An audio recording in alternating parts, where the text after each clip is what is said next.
Aku antara peminat MrBeast. Dalam 465 million subscribers dia, aku antara dia.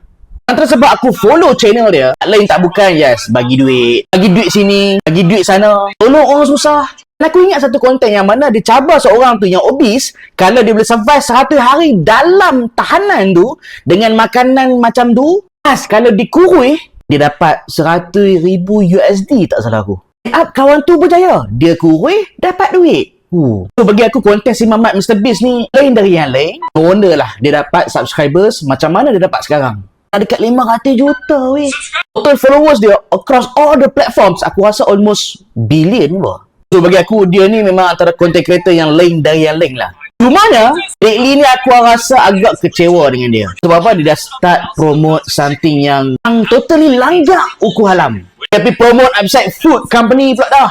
Orang yang tak tahu upside food tu apa, mesti fikir, salah ke promote upside food? Bagi apa yang tak tahu upside food company ni apa? Pasal mudah dia, company ni membuat makanan, contoh macam ayam, tapi bukan daripada ayam.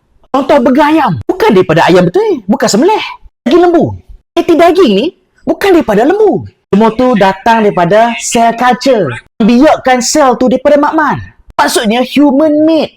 Contoh hang dapat ayam, bukan daripada ayam yang membesar daripada telur ayam kepada ayam dewasa. Lepas tu hang sembelih. Bukan jalan tu. Daging ayam asal daripada petri dish dalam makmal.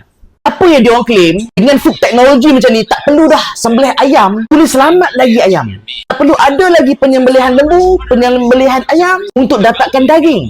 Terus daripada lab. Cell culture. Benda ni totally gila weh. Kalau hang Islam, tapi hang support benda ni, hang dah lawan kuasa Tuhan sebenarnya. Allah dah kata apa dalam surah Al-An'am ayat 6? Maka makanlah dari sembelihan binatang-binatang halal yang disebut nama Allah ketika penyembelihannya. Aku makan burger daging, tapi tak sembelih lembu pun. Bukan dah lawan ke? Macam mana bijaknya manusia tetap tak boleh ambil tugas sebagai Tuhan. Orang create something daripada something, lepas tu boleh claim pula, daging yang dibiak daripada makmal adalah lebih better, highest quality dibandingkan dengan daging ayam yang sembelih. Ataupun daripada lembu yang disembelih. Kita ambil contoh gula putih lah. Gula putih kan asal daripada tebu. Gula ni natural lah. Cuma proses sikit letak bleach, whitening dan sebagainya. Tapi still from natural. Dan kita tengok gula buatan manusia pula. Terutamanya daripada makmal. Ini contoh-contoh pengganti gula yang asal daripada makmal. Macam aspartam, sakarin, sucralose. Walaupun 300 kali ganda manis daripada gula biasa, 600 kali ganda manis daripada gula biasa. Walaupun kosong kalori, manis tapi kosong kalori. Secara logik baguslah untuk kecil manis. Bagus juga untuk orang nak jaga badan, nak jaga insulin. Boleh selamatkan komplikasi kecil manis. Macam potong kaki, atau buta sebab kecil manis. Proliferative diabetic retinopathy. Apa yang diklaimkan kira baguslah. Artificial sweetener bantu untuk elakkan komplikasi kecil manis.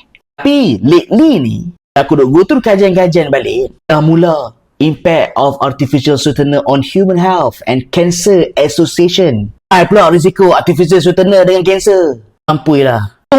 Aspartam hazard and risk.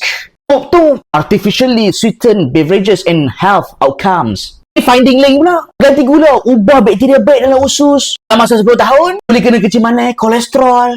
Bukan asal artificial sweetener dia lah untuk kawal gula dalam darah ke? Macam mana pula NA boleh kena kecil manis pula? Pelik kan?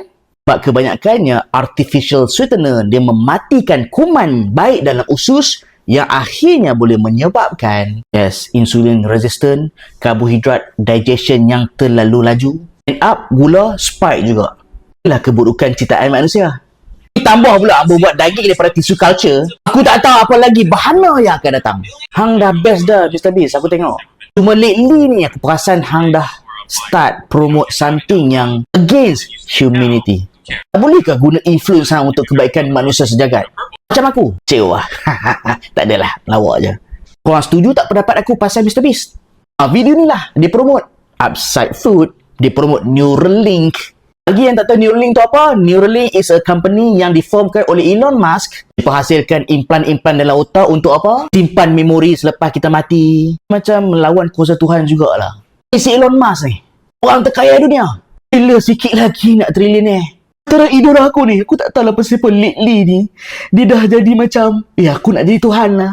Lawan takdir kematian lah. Tengok ni. Death is a solvable problem. Teknologi bukan-bukan. Tak faham aku.